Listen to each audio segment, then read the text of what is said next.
வணக்கம். திண்ணைக்கு வந்த சொந்தங்களுக்கு என்னுடைய அன்பான வரவேற்புகள். இன்னைக்கு திண்ணையில நாம ராகி அல்லது கேழ்வரகு அப்படின்னு சொல்லப்படுற சத்தான சிறுதானியத்தை கொண்டு தயாரிக்கக்கூடிய 3 தின்பண்டங்களை பத்தி இன்னைக்கு பார்க்க போறோம். இது 3மே நாம ராகி மாவுல செய்ய போறோம். அதாவது ஒரே மாவுல 3 விதமான பலகாரங்கள், அதுவும் குழந்தைங்க ரொம்ப விரும்பி சாப்பிடக்கூடிய பலகாரங்கள் எப்படி செய்ய போறோம்னு பார்க்க போறோம். இப்ப இந்த செய்முறைகளை பாக்குறதுக்கு முன்னால சேனலுக்கு நீங்க புதுசா வந்திருந்தீங்கன்னா மறக்காம சேனலை சப்ஸ்கிரைப் பண்ணிக்கோங்க. இப்ப நம்ம முதல்ல செய்ய போறது ராகி இனிப்பு தோசை, அதாவது ராகி ஸ்வீட் தோசை பார்க்க போறோம். இது ரொம்ப சிம்பிள், அதே சமயம் ரொம்ப டேஸ்டியா இருக்கும். இது குழந்தைங்க விரும்பி சாப்பிடுவாங்க நிச்சயமா. ஈவினிங் செஞ்சு கொடுக்கறதுக்கு ரொம்ப ஏற்றது இது. இப்ப இதுக்கு செய்யக்கூடிய பொருட்கள், தேவையான பொருட்கள் என்னன்னு இதுல பார்க்கலாம். ராகி மாவு. பொதுவா ராகி மாவுல பசைத்தன்மை இருக்காது, அதனால அந்த கலந்து செய்யும் போது அதுல கொஞ்சம் கோதுமை மாவு கலந்துக்கிட்டாலும் நமக்கு வசதியா இருக்கும். இப்ப அதுல தேவையான பொருட்களோட லிஸ்ட் நீங்க இதுல பாத்துக்கலாம். இப்ப நம்ம சேர்க்கும் போது ஒவ்வொரு பொருள் என்னென்ன அளவுல சேர்க்கலாம் அப்படிங்கறத நம்ம அடுத்து நீங்க பாப்பீங்க. நம்ம இதுல சேர்க்க போற ஒவ்வொரு பொருளுமே ரொம்ப ரொம்ப சத்தான பொருட்கள். அதாவது ராகி மாவுல ஏற்கனவே நிறைய சத்துக்கள் இருக்கு. இரும்பு சத்து, கால்சியம் சத்துலாம் நிறைய இருக்கு. இது போக நம்ம வெல்லம் சேர்த்து பண்றோம், வேர்க்கடலை சேர்க்கிறோம், அதனால இன்னும் சத்தான பலகாரம் இது. இப்ப ஏற்கனவே நம்ம முதல்ல லிஸ்ட்ல கொடுத்த பொருட்கள்ல தேங்காய், எள்ளு இந்த 2ம் தவிர மீதி இந்த 6 பொருட்களையும் சேர்த்து இப்ப நாம ஒரு 1/2 கப் தண்ணீர் சேர்த்து இப்ப நம்ம அரைச்சிக்க போறோம்.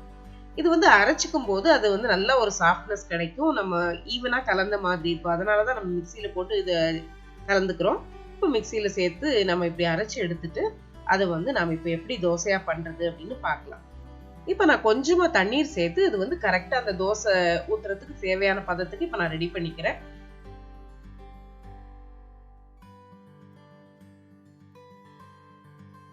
இப்ப அடுத்ததா நாம அரைக்கிற பொருட்கள் தவிர மீதி 2 பொருட்கள், அதாவது தேங்காயும் எள்ளும் வச்சிருந்தோம் இல்லையா, அதை இப்ப இதுல சேர்த்துக்க போறோம். இப்ப இந்த தேங்காயை நம்ம இதுல சேர்த்தாச்சு. அடுத்ததா இது வறுத்த எள்ளு. ரொம்பவே டேஸ்டாவும் இருக்கும், அதே சமயம் ரொம்ப சத்தும் கூட நமக்கு. இப்ப மாவோட இந்த 2 பொருட்களையும் சேர்த்து இப்ப நம்ம நல்லா கலந்துக்கலாம்.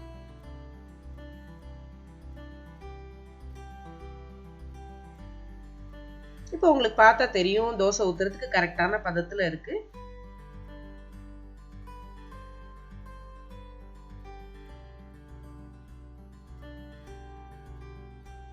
இப்ப கல்லு நல்லா சூடாயிருச்சு. இப்ப நம்ம தோசை மாவை ஊத்திடலாம். இது பெரிய தோசையா ஊத்தணும்னு அவசியம் இல்லை, குட்டி குட்டி தோசைகளா நீங்க ஊத்தி கொடுக்கலாம். குழந்தைங்களுக்கு ரொம்ப பிடிக்கும் இந்த மாதிரி பண்ணும்போது. இப்ப நான் கொஞ்சமா மாவு ஊத்திட்டு, அதாவது மீடியம் சைஸ் தோசையா ஊத்தி அதுல நெய் கலந்துருக்கேன். நெய் போட்டு பண்ணி கொடுத்தோம்னா இன்னும் வாசனையாவும் டேஸ்டாவும் இருக்கும். இது மாதிரி இப்போ 2 பக்கமும் நம்ம வேக விட்டு எடுத்தோம்னா அந்த தோசை ரொம்பவே அருமையா இருக்கும் குழந்தைங்களுக்கு. குழந்தைங்க விரும்பி சாப்பிடுவாங்க, அதே சமயம் நிறைவா சத்தான ஒரு பொருள் கொடுத்த திருப்தி நமக்கும் இருக்கும். இப்போ 2 பக்கமும் வெந்துருச்சு. தோசையை பார்த்தீங்கன்னாலே தெரியும், அதுல இந்த எள்ளு, தேங்காய் எல்லாம் சேர்த்திருக்கிறது பார்க்கவே ரொம்ப நல்லா இருக்கு. சாதாரணமா நம்ம கோதுமையில பண்ற இனிப்பு தோசையை விட இந்த தோசை ரொம்பவே நல்லா இருக்கும். இது நீங்க கட்டாயம் செஞ்சு கொடுத்து பாருங்க குழந்தைங்களுக்கு. நிச்சயமா அவங்க விரும்பி சாப்பிடுவாங்க. குழந்தைங்க மட்டும் இல்ல, பெரியவங்களும் விரும்பி சாப்பிடுற அளவுக்கு இது ருசி ரொம்ப நல்லா இருக்கும். இப்ப அடுத்ததா நம்ம பார்க்க போற ரெசிபி ராகியில கொழுக்கட்டை பண்ண போறோம். அதான் பொதுவா வெல்லத்துல பாகு பண்ணி அதுல மாவை கலந்து செய்வாங்க. இது அத மாதிரி எல்லாம் கிடையாது, ரொம்ப சிம்பிளான மெத்தடு. இப்ப நேரடியா நம்ம கடையில கிடைக்கிற புட்டு மாவுலயே நம்ம இந்த கொழுக்கட்டை ரொம்ப ஈஸியா பண்ணிடலாம். இப்ப பாத்தீங்கன்னா தெரியும், இது ராகி புட்டு மாவு கடைகள்ல ரெடிமேடா கிடைக்கிற மாவு தான். அதுல இப்ப நான் 1 கப் எடுத்திருக்கேன். அந்த 1 கப்பு இதுக்கு நம்ம கோதுமை மாவு சேர்க்க வேண்டியது இல்லை கொழுக்கட்டைக்கு. இது பிடிச்சுதானே பண்றோம், அதனால தேவையில்லை.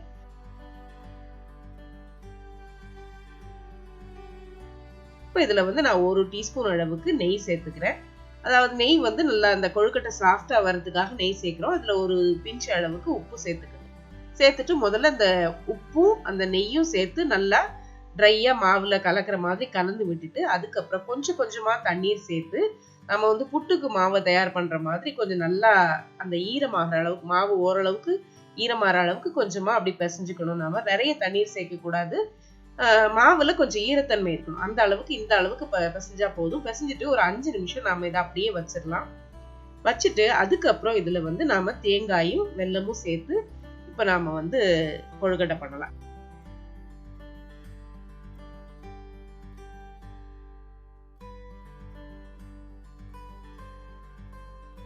இப்ப நான் ஒரு 3 ஏலக்காய் தட்டி வச்சிருக்கேன். அதை இதுல சேர்த்துட்டு ஒரு அரை டீஸ்பூன் அளவுக்கு சுக்கு பொடி சேர்த்திருக்கேன். கூடவே இந்த அரை கப் அளவுக்கு தேங்காயும் நம்ம 1/4 கப் அளவுக்கு நான் வெல்லத்தூள் எடுத்து வச்சிருக்கேன், அதையும் இப்ப இதுல சேர்த்துக்க போறோம்.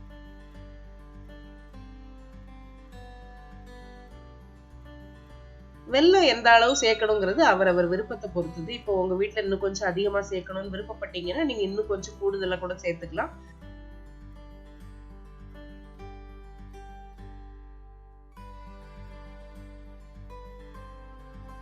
பொதுவா நம்ம பாரம்பரிய முறையில கொழுக்கட்டை பண்ணும்போது அதுல கருப்பு எள்ளு சேர்ப்பாங்க. இப்போ இந்த கொழுக்கட்டையிலேயே நாம வந்து 1 டேபிள் ஸ்பூன் அளவுக்கு வறுத்த வெள்ளை எள்ளு சேர்த்திருக்கோம். இப்போ இதையும் சேர்த்துட்டு நம்ம சின்ன சின்ன கொழுக்கட்டைகளா முதல்ல உருட்டி ஒரு தட்டுல வச்சுட்டு அதுக்கப்புறம் நேரடியா எடுத்து நாம இதை வந்து இட்லி பாத்திரத்திலயோ இல்ல ஸ்டீமர்லயோ வச்சு இப்போ இதை வேக வச்சு நம்ம எடுத்துக்க போறோம். இப்போ நான் கொழுக்கட்டையெல்லாம் ரெடி பண்ணிட்டேன். இனி வந்து இதை வேக வைக்கிறது எப்படின்னு இப்ப நம்ம பார்க்கலாம். இப்போ நல்லா ஆவி வந்து ரெடியா இருக்கு ஸ்டீமர். இப்போ இதுல வந்து நான் கொழுக்கட்டைகளை வச்சு பொதுவா அரிசி மாவுல கொழுக்கட்டை பண்றதை விட அது கூட கொஞ்சம் டைம் எடுக்கும் இந்த ராகியில உள்ள கொழுக்கட்டை வேகிறதுக்கு. அதனால 10ல இருந்து 12 நிமிஷம் மிதமான தீயில வச்சு வேக விடுங்க. வேக விட்டு எடுத்தீங்கன்னா கொழுக்கட்டை ரொம்ப அருமையா தயாராயிரும்.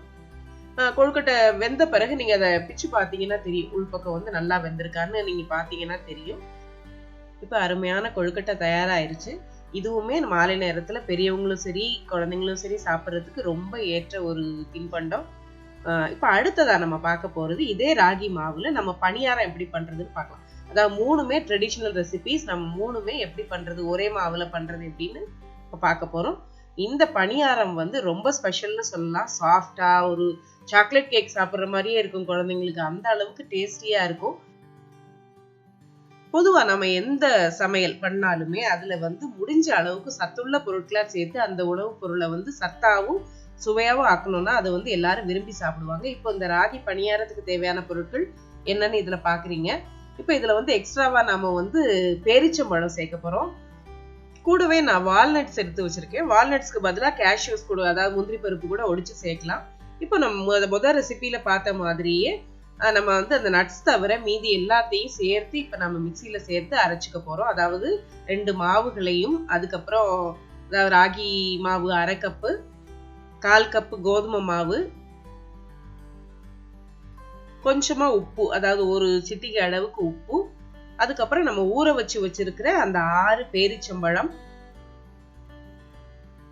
இப்ப பேரிச்சம்பழத்துல இனிப்பு இருக்கும் அப்படிங்கறதால நான் வந்து 2 டேபிள் ஸ்பூன் அளவுக்கு தான் வெல்லத்தூள் எடுத்திருக்கேன். இப்ப அந்த 2 டேபிள் ஸ்பூன் வெல்லத்தூளையும் அதுல சேர்த்து இப்ப நாம வந்து அரைச்சிக்க போறோம்.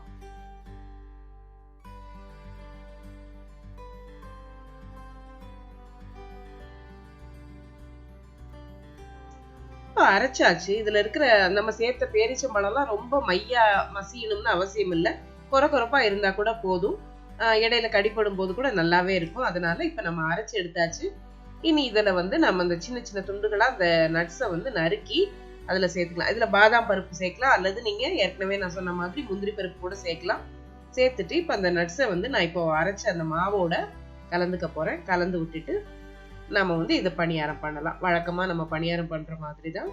பணியாரக்கல்ல வந்து சூடு பண்ணிக்கோங்க. நெய்யோ எண்ணெயோ என்ன சேர்க்கணும்னு உங்க விருப்பம். இப்ப இதுல வந்து கடைசியா நான் ஒரு 1/4 டீஸ்பூன் அளவுக்கு பேக்கிங் சோடா சேர்க்கிறேன்.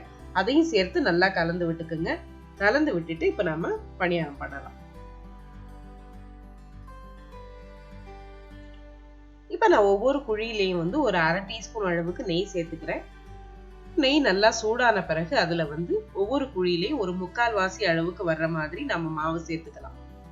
கொஞ்சம் பொங்கி வரும் இல்லையா? இப்ப நம்ம ஏற்கனவே பேக்கிங் சோடா சேர்த்திருக்கோம், அதனால நல்லாவே இது சாஃப்டா வரும்.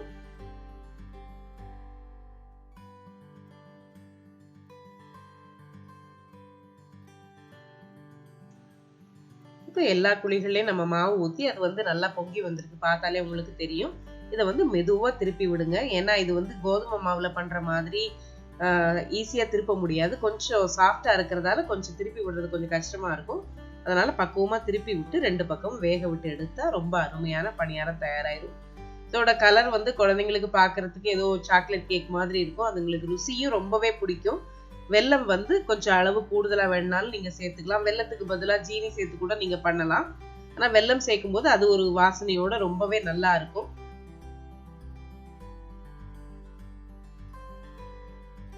இப்ப பாருங்க ரொம்ப அருமையான பணியாரம் தயாராயிருச்சு. பஞ்சு மாதிரி இருக்கும், சாப்பிடுறதுக்கு ரொம்பவே நல்லா இருக்கும். நாம இன்னைக்கு பார்த்த இந்த 3 ராகி மாவுல செய்யக்கூடிய செய்முறைகளும் உங்களுக்கு பிடிச்சிருக்கும்னு நினைக்கிறேன். இந்த ரெசிபி உங்களுக்கு பிடிச்சிருந்தா சேனலுக்கு நீங்க புதுசா வந்திருந்தீங்கன்னா மறக்காம சேனல் சப்ஸ்கிரைப் பண்ணிக்கோங்க. அடுத்த பதிவுல இன்னொரு வித்தியாசமான செய்முறையோடு சந்திக்கலாம். நன்றி.